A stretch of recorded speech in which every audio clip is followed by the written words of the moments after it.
Gudeg. Jogja. Gudeg. Ada Mas Juna alias Arjuna Balagita. Arjuna Balagita. Halo Mas. Halo. Enggak, itu nama asli nggak sih, Jun? Ya? Nama asli nggak itu? Sunario nama aslinya. Tapi keren ya, Arjuna Balagita. Siapanya Krishna Balagita? Tahu kan Krishna Balagita? Krishna Balagita keyboardnya Iya. ada band ya. Bener. Itu idola saya Mas. Iya. Terus ngikutin namanya gitu? Iya, sebenarnya salah satunya Didi Kempot juga idola saya. Tapi kalau saya kasih Arjuna Kempot kan ya nggak masuk gitu. Betul. Dan nanti kita akan ngobrol-ngobrol bareng sama Juna ini, sahabat ya, sekitar hitsnya atau juga singlenya atau juga apa sih yang dia lakukan dan siapa dia. Nah, mungkin bagi sahabat ya ada yang belum tahu, tapi sebelumnya mungkin mau ngepoin dulu ada Instagramnya Juna. Instagram saya di Arjuna Musik. @Arjuna Musik ya. Arjuna Musik. Bisa dibuka-buka dulu sahabat ya. Atau mungkin yang pengen dengerin single saya bisa di YouTube di Arjuna Balagita Official. Arjuna Balagita Official, boleh didengar-dengar dulu sebelum nanti kita juga akan muterin di Ria FM Solo sahabat. Dan untuk Anda ingin request lagu rock tentunya silakan di nomor WhatsApp di 0813290889. Enggak, solois ya? Iya, solois Mas. Solois datang ke sini langsung dari Jakarta, dari Jogja, bro. Jogja. Langsung dari Jogja ya? Iya, Oke, macet jalan? lumayan sih. Oke. Kalau yang udah saya denger ini ada singlenya itu tadi baru denger apa namanya Mas tadi Mas ngomong Kesayanganku. Yang ada di YouTube, Kesayanganku itu single keberapa? Itu single ketiga. Single ketiga. Sebelumnya udah pernah ngeluarin single tapi genrenya berbeda sih. Single yang sebelumnya lebih ke pop Melayu. Iya. Dan itu masuk ke label lain. Yang kali ini saya berusaha untuk pengen nge-publish sendiri. Kebetulan saya distribusikan sendiri melalui beberapa agregator yang ada di Indonesia. Iya. Gitu. Kenapa berpikiran untuk mau coba publish sendiri sih, nggak usah ikut label gitu? Sekarang kalau dipikir-pikir label memang ada gunanya juga untuk mendistribusi ya Mas Tommy. Tapi zaman kita kan sekarang udah masuk ke zaman digital stop. Yes. Dan kalau zaman dulu ketika kita punya karya kita harus bergabung label dulu biar bisa didengarkan Banyak orang ya. betul. Dan label itu memiliki media-media seperti televisi dan radio yang dengan kita bergabung label karya kita kan bisa didengarkan banyak masyarakat luas. Tapi kalau sekarang buat apa kata saya? Karena label pun juga mereka mempublish pun melalui platform digital seperti YouTube dan lain-lain. Iya, betul. Dan kita pun bisa itu melakukan itu. Kenapa Jadi tidak? betul, Sendiri ya? lebih fleksibelnya kita jalani sendiri aja. Cuman beratnya memang kita harus menciptakan pasar sendiri untuk mencari viewers, untuk mendengarkan karya kita tersebut. Dan memang nggak mudah, dan tahu sendiri lah di Indonesia hal-hal yang unik dan untuk quality tidak ada itu malah cepat viralnya. Kayak apa? Bandeng. Gitu. Setelah dari label, udah berapa single yang diproduksi sama? Yang saya produce sendiri baru ini sih. Baru Kesayangan itu? Iya, sebelumnya di label lain. Tadi juga sempat lihat-lihat di YouTube cover lagunya Satu Senyum Saja. Tato. Oh, itu. Itu di era remaja saya itu. Iya, betul. Sama Mas. 92 kalau nggak Masih salah. ada kan? Iya. 96 kalau nggak salah itu. 96 ya. 96. Oke. Itu era-eranya Dewa 19 ngeluarin single Pandawa 5. Ya, Tato itu 96 karena 97 itu kan Raja. Iya, iya. Betul. Riff itu. Iya, Rip Raja. Oke, itu keren tuh. Oke. Nanti kita dengerin lagunya sahabat ya. Bagi Anda yang mau request silakan masih saya buka ya 081 lagu Kesayanganku. Ini dari judulnya itu itu banget ya, bucin banget ya. Kesayanganku. Sayanganku. Kayak saya ngomong anak, kesayanganku gitu. Kupikir itu tentang kucing. Langsung tanyakan ke penyanyinya Dan penciptanya. Yang buat siapa Mas Juna? Itu aku sendiri Mas. Sendiri. Kebetulan itu aku bikin sekitaran tahun 2021 yang pada waktu itu musik pop di Indonesia itu lagi berkembang-berkembangnya. Seperti Float, 420. Saya sebenarnya nggak punya feel untuk membuat lagu-lagu yang seperti itu.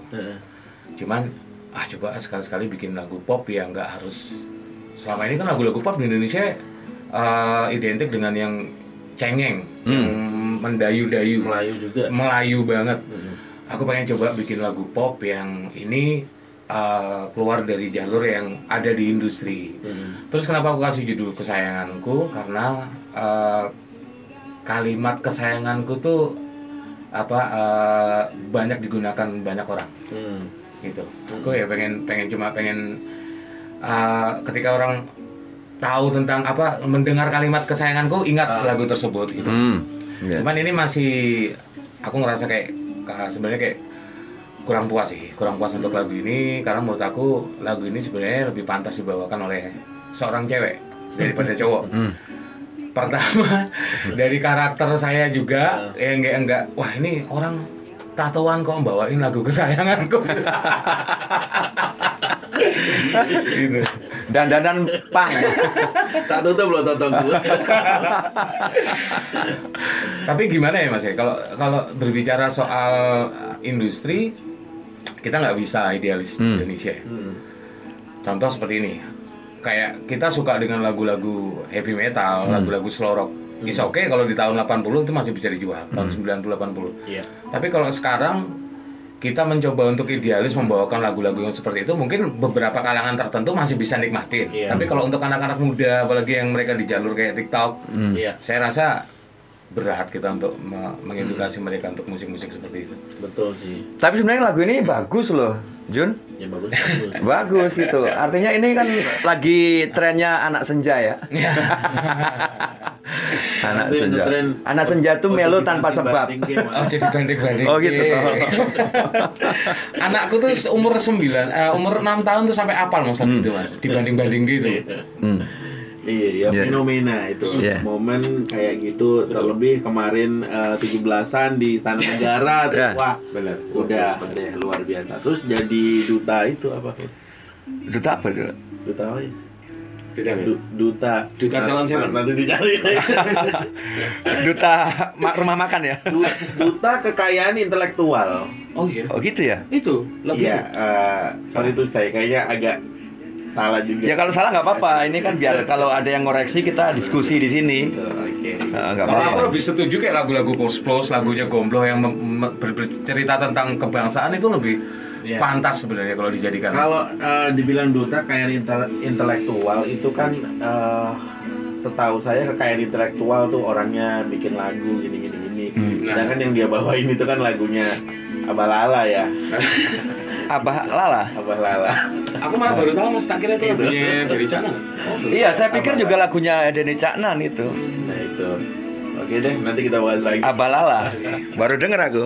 Lanjut ke sini, tapi lagu kesayangan ini udah di digitalkan ya? Udah bisa bisa didengerin di seperti kayak Spotify, iTunes, Joox, di aplikasi platform digital musik store itu bisa didengarkan.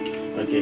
Ada keinginan untuk seperti tadi yang Juna bilang nggak mau cari nih ada yang kira-kira vokalnya atau soulnya pas nggak buat lagu ini?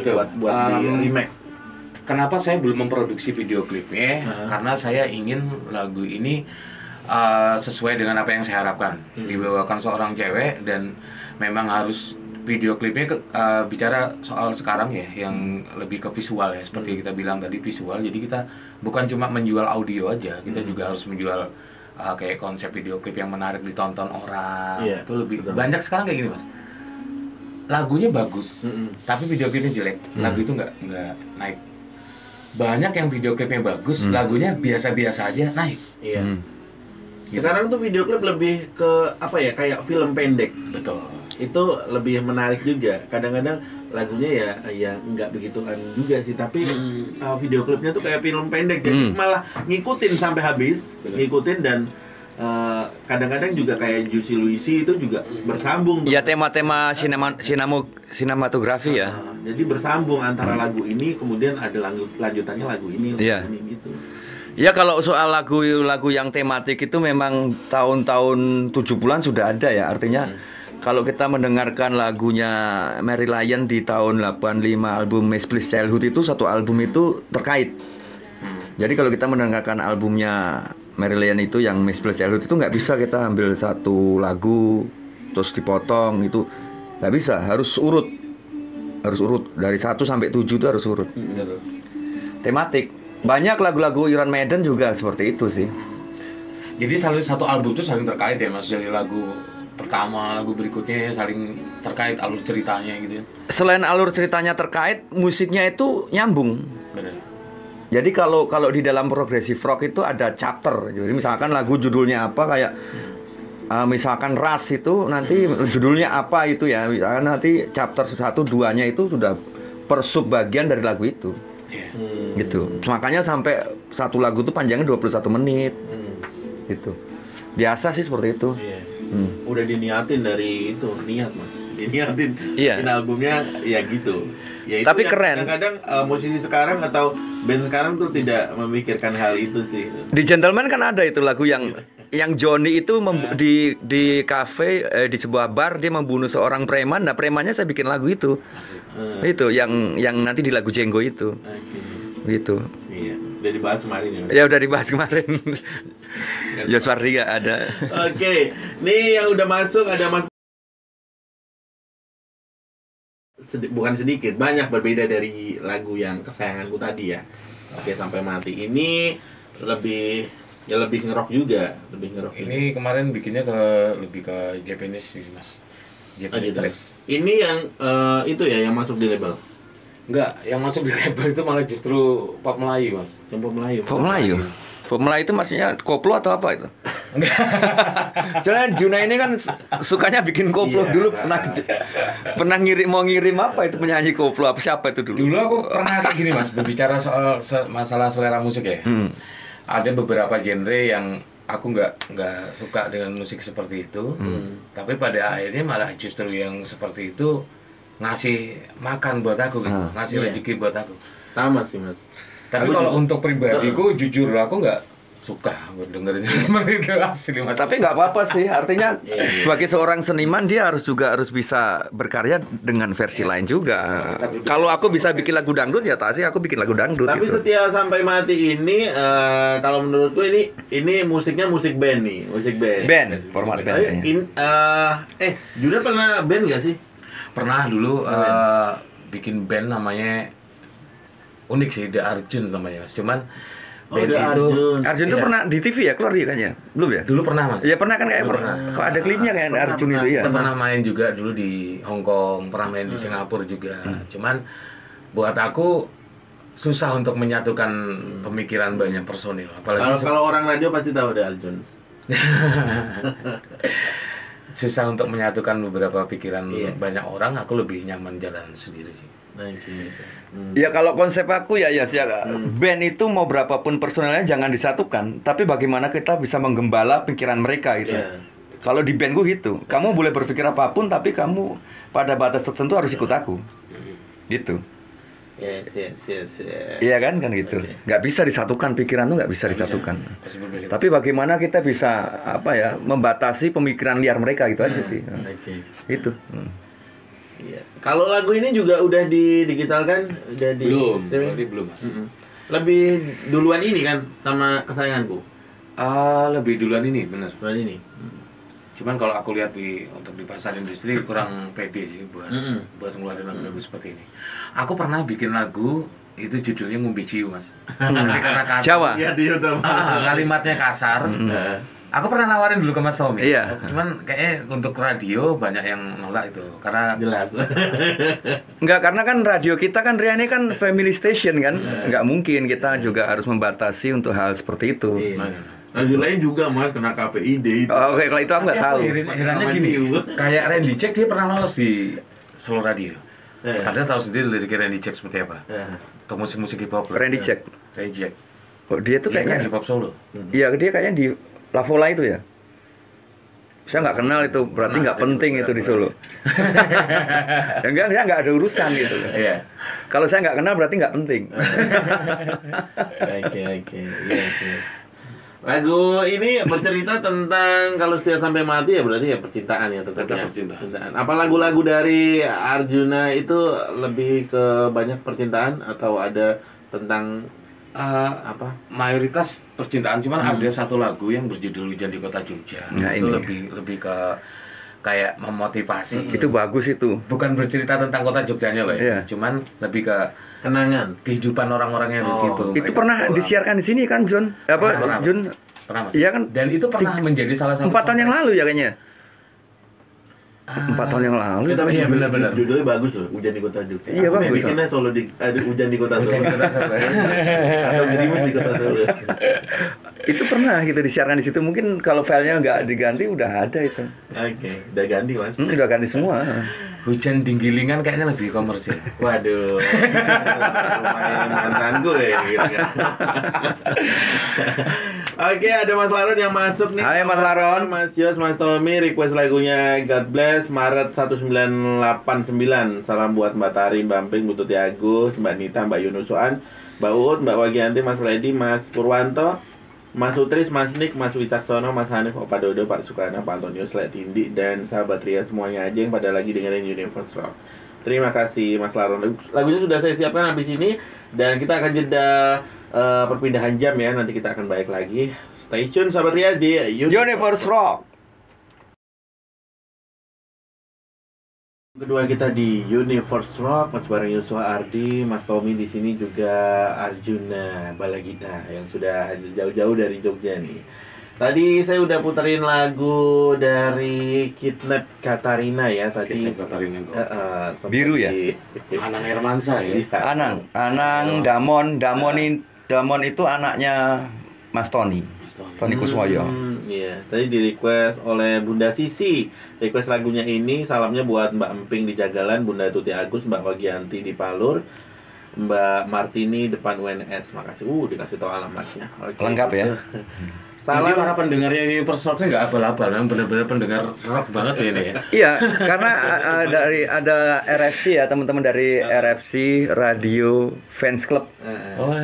Jadi beliau-beliau ini sangat keren sekali kalau kita lihat dari requestnya, memang lagu-lagunya bagus-bagus gitu. Dan mungkin usia beliau-beliau ini di atas saya jauh mungkin ya. Mungkin ya. Kan saya masih 25. Buat Mas Arjuna Balagita. Halo. Oke. Ya, Bunda Sisi sudah disampaikan. Satu lagi dari Mbak Wagianti, apa kabarnya Bos? Baik, Bos juga. Tolong lagunya Niki Astria Gersang. Makasih lagunya buat semua yang senggol-senggol nama saya. Terima kasih. Pulangnya hati-hati, Palur terang. Makasih Mbak Wagianti, lagunya sudah saya siapkan, nanti bakal diputerin. Oke, lanjut ke obrolan kita, masih bareng Arjuna. Kalau tadi kita sudah dengerin 2 singlenya ya, yang pertama tadi Kesayanganku, terus ada Setia Sampai Mati. Oke. Terus ngomongin tentang tadi juga ada genre yang dari lagu pertama dan kedua agak memang berbeda ya. Tapi sebenarnya kalau dari Arjuna sendiri, Joy Juna sendiri, genre seperti apa sih yang memang sebenarnya nih gua banget, apa nih paling enak kayak gini? Kalau aku pribadi lebih suka kayak genre rock and roll sih Mas. Kayak musik-musik tahun 80-an. Ya contohnya seperti kayak Kidnap, Power Slip, Indonesia ya, kayak Slang, Bad English. Cuman kayak yang saya bilang tadi, sekarang tuh deh pasarnya udah bukan musik-musik seperti itu untuk industri.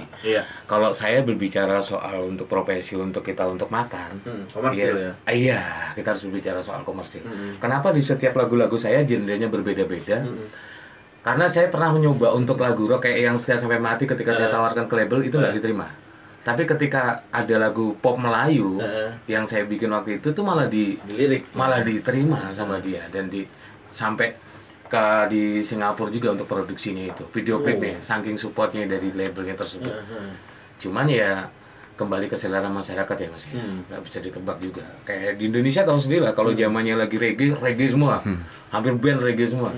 Kayak sekarang zamannya koplo, semua koplo juga. Bahkan banyak yang band rock pun berubah menjadi dangdut koplo, kocak juga sih menurut saya. Tapi ya kembali ke soal ini yang memang lagi layak dijual, yang musik-musik seperti itu gitu. Aku mau sedikit ngasih rekomendasi ini buat para pendengar di sini, Mas juga. Ada band folk dari Jakarta yang mereka punya nama Kanvas Kota. Itu mereka musiknya berani banget buat saya. Karena mereka membawakan dengan lirik yang British, tapi musiknya di situ masih ada kayak ada etnik Jawa di situ, mereka campur adukan dengan folk. Itu gokil banget. Itu rekomendasi sih dari saya. Untuk musik saat ini yang lagi berkembang, untuk musik pop saat ini. Oke. Apa namanya bandnya tuh? Kanvas Kota. Kanvas Kota. Oke, boleh nih untuk sahabat ya yang penasaran nih dibuka-buka di YouTube mungkin ada ya. Atau Ya, di- YouTube. Mana? YouTube ada itu. Ada. Ada YouTube. Oke. Nanti mungkin bisa materinya nanti saya kirim ke Ria. Siap. Oke. Terus kalau tadi terus ngomongin tentang selera, nah kalau dari Juna sendiri, memangnya dari awal tuh apa yang jadi referensi kamu sendiri untuk bermain musik?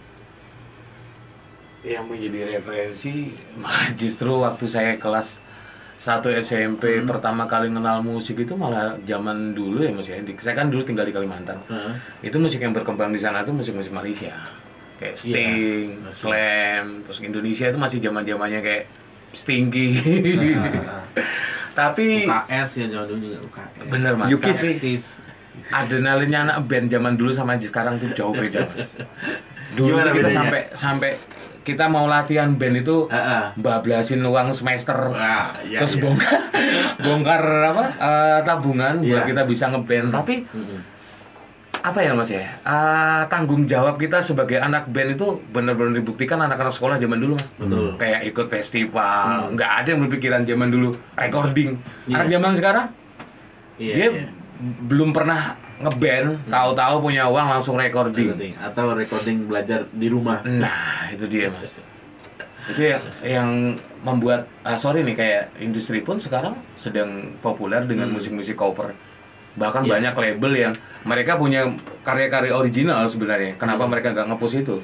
Tapi mereka lebih tertarik untuk musik-musik cover yang mereka ini. Itu sebenarnya yang membuat kenapa musik-musik Indonesia nggak berkembang sampai keluar. Malah justru yang indie kayak Burger Kill, sorry nih, kayak metal itu mereka malah sampai Jerman, sampai Eropa. Iya. Karena mereka berani berjalan di bawah label. Iya. Gitu. Oke. Nah, Ya kayak nggak ada kesempatan gitu Mas di industri. Iya. Melulu itu aja. Ya sebenarnya simple sih. Yes. Apa? Tidak ada campur tangan pemerintah dalam persoalan ini gitu. Kemarin waktu Anang menggagas soal Perpu Permusikan tahun nomor 56. Iya. Sampai sekarang kan pembahasannya kan macet. Ya, setuju. Padahal itu juga dalam undang-undang tahun 56 itu kan juga inginnya musisi itu kan juga dilindungi dari sisi royalti untuk penghargaannya sebagai pencipta lagu, penyanyi dan segala macam gitu. Tapi kan persoalan sekarang justru orang yang mengcover itu lebih kaya dari musisi aslinya. Iya. Ini yang menjadi persoalan bersama ya. Makanya sekarang juga ada wacana ya kayaknya ya Mas, masih wacana ya kalau lagu bisa dijadikan jaminan. Kayak itu tadi kekayaan intelektual. Iya, kalau di luar negeri sudah ada itu sejak tahun 70-an itu sudah ada. Artinya banyak beberapa band waktu itu bahkan konon katanya ya, karena saya juga belum mendapatkan informasi yang lebih valid lagi. Michael Jackson tuh bisa membayar hutangnya itu hanya dengan satu keping satu keping karya Beatles yang belum diedarkan. Luar biasa. Iya, kalau itu kan kalau misalkan kita beli yang belum diedarkan itu kan kalau kita cetak lebih lagi kan gitu. Iya. Makanya Mas ya, musisi di luar negeri itu untuk kesejahteraan hidup ada. Apalagi kalau kelas legend udah kayak kelasnya Michael Jackson, mereka sekarang udah nggak bermusik tapi hasil karya mereka yang dulu tuh masih bisa menghidupi mungkin 7 turunan. Tapi kalau di Indonesia, ya seperti Mas Tommy bilang tadi, malah justru yang koper-koper yang pada kaya. Jelas. Kalau di Indonesia sebenarnya kan untuk jaminan pinjaman itu bisa sih kayak seperti lukisan, karya-karya kriya, patung itu. Tapi untuk lagu kayaknya harus dicoba gitu. Cuman masalahnya gini loh, misalkan saya utang di bank sekian puluh juta itu, saya pengen menggadaikan karya saya yang ini. Lu siapa ya gitu? Lu bukan Ahmad Dhani gitu kan? Ya kan bener gak? Iya. Lu bukan Ahmad Dhani, lu gak sosok dah gitu kan? Oke. Lagunya juga diperhitungkan juga ini lagunya lagu yang komersil atau bagus apa enggak gitu juga mungkin. Nah Ada itulah. syarat Tapi tertentu. sebenarnya harus dicoba minimal untuk Ahmad Dhani ya. Ahmad Dhani harus nyoba ini karena saya anggap dia satu-satunya musisi yang punya kapasitas itu. Kalau di luar negeri itu kan jaminan untuk pinjaman itu lagu-lagu dari band-band terkenal. Ya kalau musisi yang nggak terkenal ya nggak bisa. Betul. Cuman ini harus dicoba. Ahmad Dhani harus mencoba ini juga. Bukan karena dia kekurangan uang nggak, tapi dia harus bisa menunjukkan bahwa karya musik itu juga bisa setara dengan nilai emas atau apa gitu. Mungkin itu lagu yang bisa di kayak gitu kan, mungkin ini ya Mas ya, lagu yang udah komersil. Maksudnya contoh kayak lagunya Kus Plus Bis Kota, itu udah royaltinya udah pasti jalan di Bis sekolah lah. Di sekolah, kayak digital store dan lain-lain itu mungkin bisa itu digadaikan lah istilahnya. Tapi kalau untuk karya yang belum dipublish dan belum komersil kayaknya yang jelas udah ada hakinya sih. betul Mas. Iya, kalau kebanyakan biasanya lagu-lagu yang belum dipublish ya, karena itu kan juga harta karun. Bayangkan kalau misal dulu tuh ya, saya tuh pernah di albumnya Power Slip yang gambar topeng itu, yang Semarang itu loh. Itu saya tuh pernah dikasih satu kaset tuh yang tidak bisa diterima oleh satu label di Jakarta. Jadi waktu itu Power Slip itu ngirim di label Demo. ngirim enggak, maksudnya kan kalau di label tuh kan kita ngirim 29 lagu, 30 lagu, nanti yang dipakai 9 aja. Jadi mereka tuh hanya ngambil 9 atau 10. Nah, saya tuh dikasih ada kelebihannya itu 20 lagu atau berapa itu. Karena kan waktu itu ngirim 29, yang dipakai cuma 9 lagu. Saya dulu waktu itu dengar ada judulnya Johnny Bego, itu bagus-bagus. Masih berupa kaset gitu loh. Kemudian saya cari-cari lagi udah nggak ketemu. Itu kalau saya mendapatkan itu, ya minimal saya bisa kaya gitu loh. Ya kan, bisa saya jual berapa ratus juta gitu kan. Atau saya misalkan kembalikan ke ahli warisnya, ke Power Slip kan. Karena itu hak mereka gitu. Itu. Ini sayang sekali hanya saya yang dapat waktu itu. Dan ketika mereka menanyakan ke saya, itu kaset yang kita kasih dulu masih ada nggak, Tom? Waduh, mana ya gitu. Nah ini sayang sekali. Kalau itu masih tersimpan, saya satu-satunya yang punya legend musik Power Slip itu. Karena bagus-bagus lagunya. Oke. Itu sahabatnya, masih tersisa setengah jam lagi bagi Anda yang di dunia musik, juga sempat band-bandan juga. Masih lama Mas Tommy sama Mas kayak. Tapi sempat, ya saya dulu sempat mengenali nama Da Arjun waktu di radio sebelah. Arjun ya. Di radio sebelah itu masih mengenali itu karena mungkin juga tugasnya mengopi lagu, jadi tahu lagunya masuk, jadi tahu. Gimana kiat-kiatnya kalau bermusik itu tidak bosan, coba ala dari Arjuna. Terus ini mengenai mungkin bermusik kayak gini-gini aja nggak bisa, bagi beberapa orang gimana untuk menyemangati mereka dengan jadi popularitas. Banyak yang orang nggak tahu nih, teman-teman musisi yang mereka bermusik yang dikejar adalah popularitas. Kalau bagi prinsip pribadi saya sendiri, Mas, popularitas itu adalah sebuah bonus dari eksistensi kita bermusik. Jadi bukanlah sebuah tujuan. Jadi kalau kamu bermusik, tujuan kamu untuk populer, berarti kamu bukan seorang musisi. Karena musik itu adalah sebuah makanan bagi seorang musisi. Kalau bagi saya pribadi kayak gitu, Mas. Dan saya tipe orang yang selalu mencoba untuk mendengarkan hal-hal baru di dalam musik. Misalnya yang tadinya saya nggak tahu ini musik folk, saya bertanya sama teman saya yang dia suka musik folk, itu folk itu seperti apa, saya dengerin. Terus musik-musik kayak metal seperti itu. Saya orang-orang yang tipe orang yang mencoba untuk mendengarkan hal-hal baru. Meskipun mungkin saya nggak bisa membawakan, tapi setidaknya wah ini keren musiknya. Itu yang bisa membuat saya ketika saya menciptakan sebuah karya lagu, saya dapat influence dari musik-musik seperti itu. Itu juga sih, aku juga gitu. Jadi menurutku tuh musik setiap dekade tuh pasti ada perubahannya yang contohlah 80-an tuh yang kayak gitu ya, kayak glam rock. Terus 90-an tuh ini secara sound juga ya, 90-an tuh reverbnya banyak banget. Itu terus 2000-an udah mulai gimana, kemudian sekarang yang kayak gimana itunya. Mungkin kita bisa mengadaptasi itu. Terus kalau secara musisi ya, secara permainan musik kita juga, misalnya aku gitaris juga, efek sekarang soundnya kayak gimana sih biar nggak bosen. Soundnya dari tahun 90 sampai sekarang gitu aja juga, ya kan? Mas Toy gimana? Apa ya untuk melawan kebosanan ya? tentu harus berkarya gitu. Artinya dalam berkarya itu akan menemukan hal-hal baru terus. Kalau kita cover lagu orang ya kita bawain 2-3 kali udah bosen gitu. Saya juga beberapa kali saya juga banyak berkawan dengan band-band cover ya. Setiap saya mengikuti pergerakan mereka, terus mengikuti kemana mereka konser tuh bosen karena temen ya. Bosen misalkan garap lagu apa ya situ aja gitu. Sementara sebenarnya untuk musik itu terbagi menjadi 2 gitu, anak band sama musisi. Ya, betul. Kalau anak band bolehlah. Ya, saya tidak melarang atau mengharamkan orang mau cover ya. Asal dengan tujuan dia mencari uang, nggak apa-apa malah. Kalau untuk seneng-seneng ngapain nggak bikin karya sekalian gitu. Betul, setuju. Kalau misalkan aku buat wedding, buat main di kafe, buat nyari uang, itu malah bagus. Jelas malah tujuannya, iya kan? Iya, benar. Iya nggak? Tapi kalau hanya untuk seneng-seneng, kayaknya nggak ada waktu deh. Iya. Kalau untuk hanya sebatas cover gitu loh. Padahal untuk biaya produksi sama aja loh. Menggerakkan band itu biaya mahal gitu. Mahal sekali. Artinya bahwa miara band itu lebih sulit daripada misalkan kita mengelola pabrik.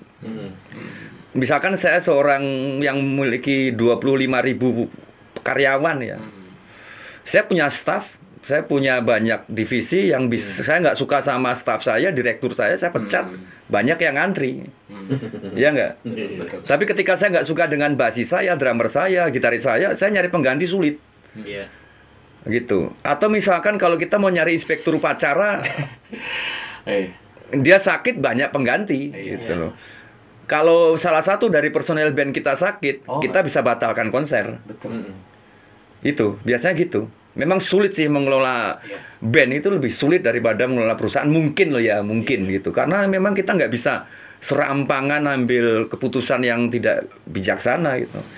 Makanya dalam banyak kasus yang saya temui ya, banyak band sebenarnya di dalamnya itu sudah bobrok. Dari sisi pergaulannya sudah bobrok, artinya sudah nggak ada kecocokan. Hanya visi mereka untuk berkarya itu yang masih menyambung itu terus gitu. Banyak sih di Indonesia juga ada seperti itu, banyak. Itu. Kalau kita mau kulik-kulik lagi banyak itu. Memang nggak bisa kita mau mengambil pecat gitu, orang nggak bisa. Profesionalitas juga. Iya gitu. Betul seperti itu. Nggak bisa gitu. Kalau kita punya karyawan kita nggak suka pecat selesai. Iya, setuju. Kita nggak suka sama istri kita ceraikan selesai. Wah itu. Jangan gitu. Ini ada 2 kasus. Aduh. Oke. Dan yang terakhir mungkin ini Mas ya, percaya diri itu penting banget. Iya. Percaya diri. Seberapa penting percaya diri bagi seorang musisi? Kalau saya sendiri percaya diri, kalau kita nggak percaya diri dengan karya kita, gimana orang lain mau mengidolakan karya kita? Kalau kita aja nggak percaya diri dengan karya kita. Mas Tommy tahu pergerakan saya waktu saya di JSM Record itu saya bikin sebuah label, Mas. Dan itu kebetulan banyak klien saya yang di luar negeri, di Hong Kong, Singapura, sampai ada satu lagu yang saya nggak bisa bikin lagu dangdut sebenarnya, dan saya nggak suka lagu dangdut sebenarnya. Tapi nggak tahu kenapa lagu itu dibeli sama artis Amerika, itu masuk di Dangdut Mendunia. Itu kerjasama dengan salah satu TV nasional di Indonesia. Itu kenapa bisa seperti itu ya? Karena rasa percaya diri saya yang besar. Kalau saya bangga dengan karya saya sendiri. Orang lain otomatis juga akan bangga dengan karya kita. Tapi kalau kita udah kayak ragu dengan karya kita, gimana orang lain bisa kagum dengan karya kita, gitu loh. Dan ini saya rencanakan nanti beberapa bulan kemudian saya mau bekerja di Hong Kong. Bukan hanya melulu soal saya pengen dapat pekerjaan yang di Indonesia lapangan pekerjaan udah susah. Bukan hanya itu aja, tapi saya juga pengen mengeksplor musik saya ini keluar. Jadi bukan hanya sekedar dinikmati untuk masyarakat Indonesia, tapi gimana saya menawarkan ke label saya dengan kemasan yang di negaranya tersebut, seperti itu. Oke. Intinya pede lah Mas, percaya diri. Oke. Ini karena udah menit 50 nih, mungkin ada yang mau disampaikan sama Arjuna Balagita tentang karirnya atau juga promo harapan-harapannya, single harapan juga, silakan. Harapan saya ya sama seperti Mas Tommy bilang tadi, kalau kamu anak band, berkaryalah yang original. Jangan pernah malu, sekalipun itu lagu kamu itu istilahnya belum punya followers, belum punya viewers, lebih baik kamu membuat karya lagu yang original, karya lagu sendiri daripada kamu mengcover orang lain. Kamu bisa populer dengan mengcover lagu orang lain. Istilahnya ini lagu baru yang lagi viral-viral, kamu cover, kamu bisa viral. Cuman satu sisi lagi, kamu kayak membohongi diri kamu. Kamu seorang anak band ya, kamu berkarya seharusnya. Seperti itu.